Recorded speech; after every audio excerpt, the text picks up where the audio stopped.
आज भंते जी, हम आपसे जानकारी लेना चाहते हैं। आप श्रावस्ती के अंगुलीमाल गुफा, यहाँ बताया जाता है कि ये अंगुलीमाल गुफा है, तो यहाँ के इतिहास के बारे में कुछ आप बताइए। और आपको सबसे पहले बंदाम। ये अंगुलीमाल गुफा के नाम से पहले कहते थे, लेकिन अब आज आकर के कोई देखेगा तो इसको गुफा नहीं बोलेगा, क्योंकि इसको ऐसे बंद कर दिया है। मेमोरियल यादगार स्तूप है।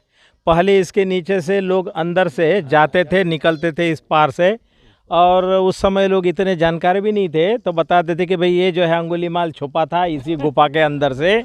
तो वो उस समय की बात थी, लेकिन अब धीरे धीरे लोग पढ़ रहे हैं, समझ रहे हैं, जान रहे हैं कि ये अंगुलीमाल जो एक बहुत बड़ा ऐतिहासिक पात्र है बुद्ध के जीवन में, पूरे दुनिया में, कि जो व्यक्ति जो हत्याएं करता था, जिसने कई लोगों को मार दिया, वो भी बुद्ध के प्रभाव में आके कैसे बदल गया, उस संबंध में सारे दुनिया में जहाँ भी बुद्ध की चर्चा होती है वहाँ अंगुलीमाल टाइप के जो लोग हैं, जो हत्यारे हैं, मर्डर करते हैं, नशा करते हैं, लोगों को सताते हैं, लेकिन वो भी एक न एक दिन बदल सकते हैं बुद्ध के धम्म के प्रभाव में आकर के।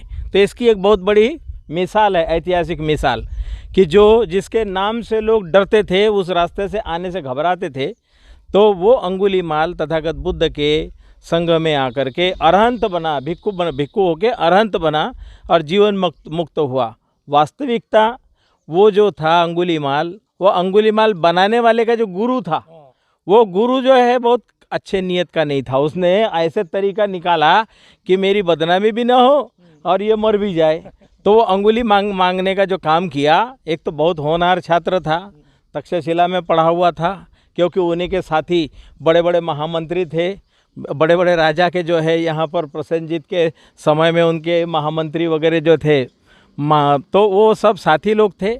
लेकिन एक लांछन लगा था कि ये गुरु माँ के साथ में इसने ये जो है इसका अलग इस तरह का शारीरिक संबंध है, तो इस तरह का आरोप लगा दिया, जिसकी वजह से क्या हुआ, सो आरोप की वजह से उसके घर वालों ने भी उसको स्वीकार नहीं किया।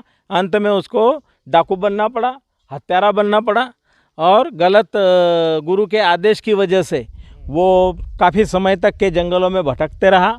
अंत में तथागत बुद्ध ने उन पर करुणा की, और उनकी माँ जो है आखिरी मिलने जा रही थी, जो कहीं 99 का उल्लेख आता है, कहीं 999 का उल्लेख आता है, लेकिन अब उस ज़माने में हमने देखा है, जो कुछ लिटरेचर और सोर्सेस से जानकारी मिलती है, तो हो सकता है नमक मिर्च लगा करके तिल का ताड़ बनाते थे, उस तरह से भी बनाया हो।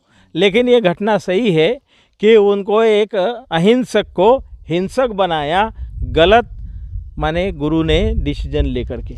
इसलिए कोई भी गुरु है तो अपने शिष्य को अंगुलीमाल ना बनाए, ये हम एक सीख लेते हैं। और जो कोई भी कितना ही बिगड़ा क्यों ना हो, एक बार वो धम्म के प्रभाव में आएगा, शील समाधि का अभ्यास करेगा, वो बिना बदले रह नहीं सकता। तो तथागत बुद्ध ने कहा है कि दुनिया में सब परिवर्तनशील है, कोई भी चीज़ स्थायी नहीं है, 100% सब कुछ बदल जाता है, रंग रूप आकार प्रकार सब परिवर्तनशील है।